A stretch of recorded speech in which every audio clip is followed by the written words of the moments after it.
Bible का full form है basic instructions before living अर्थ। पृथ्वी छोड़ने से पहले बुनियादी निर्देश। आमोस नबी की किताब अध्याय 7। परमेश्वर यहोवा ने मुझे यह दिखाया और मैं क्या देखता हूँ कि उसने पिछली घास के उगने के आरंभ में टिड्डियाँ उत्पन्न की और वह राजा की कटनी के बाद की पिछली घास थी। जब वे घास खा चुकी तब मैंने कहा, हे परमेश्वर यहोवा, क्षमा कर, नहीं तो याकूब कैसे स्थिर रह सकेगा? वह कितना निर्बल है। इसके विषय में यहोवा पछताया और उससे कहा, ऐसी बात अब न होगी। परमेश्वर यहोवा ने मुझे यह दिखाया और क्या देखता हूँ कि परमेश्वर यहोवा ने आग के द्वारा मुकद्दमा लड़ने को पुकारा और उस आग से महासागर सूख गया और देश भी भस्म होने लगा था। तब मैंने कहा, हे परमेश्वर यहोवा, रुक जा, नहीं तो याकूब कैसे स्थिर रह सकेगा? वह कैसा निर्बल है। इसके विषय में भी यहोवा पछताया और परमेश्वर यहोवा ने कहा, ऐसी बात फिर न होगी। उसने मुझे यह भी दिखाया, मैंने देखा कि प्रभु साहुल लगाकर बनाई हुई किसी दीवार पर खड़ा है और उसके हाथ में साहुल है। और यहोवा ने मुझसे कहा, हे आमोस, तुझे क्या देख पड़ता है? मैंने कहा, एक साहुल। तब परमेश्वर ने कहा, देख, मैं अपनी प्रजा इज़राइल के बीच में साहुल लगाऊंगा। मैं अब उनको न छोड़ूंगा।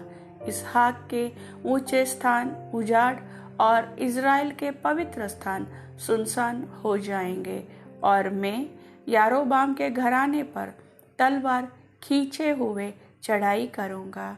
तब बेतेल के याजक अमस्याह ने इज़राइल के राजा यारोबाम के पास कहला भेजा, आमोस ने इज़राइल के घराने के बीच में तुझ से राजद्रोह की गोष्ठी की है।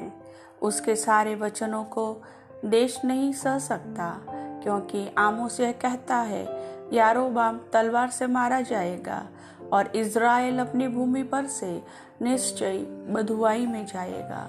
तब अमस्याह ने आमोस से कहा, हे दर्शी, यहाँ से निकलकर यहूदा देश में भाग जा और वहीं रोटी खाया कर और वहीं भविष्यवाणी किया कर, परंतु बेतेल में फिर कभी भविष्यवाणी न करना, क्योंकि यह राजा का पवित्र स्थान और राजनगर है। आमोस ने उत्तर देकर अमस्याह से कहा, मैं न तो भविष्यवक्ता था और न भविष्यवक्ता का बेटा।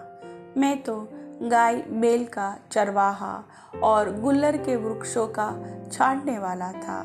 और यहोवा ने मुझे भेड़ बकरियों के पीछे पीछे फिरने से बुलाकर कहा, जा, मेरी प्रजा इज़राइल से भविष्यवाणी कर। इसलिए अब तू यहोवा का वचन सुन।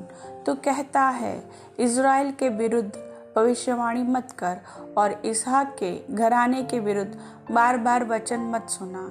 इस कारण यहोवा यह कहता है, तेरी स्त्री नगर में वेश्या हो जाएगी और तेरे बेटे बेटियां तलवार से मारी जाएगी और तेरी भूमि डोरी डालकर बांट ली जाएगी और तू अब अशुद्ध देश में मरेगा और इज़राइल अपनी भूमि पर से निश्चय बँधुआई में जाएगा। प्रभु वचन के सुनने वाले सभी भाई बहनों को समझ बुद्धि ज्ञान की आत्मा दे। आमीन।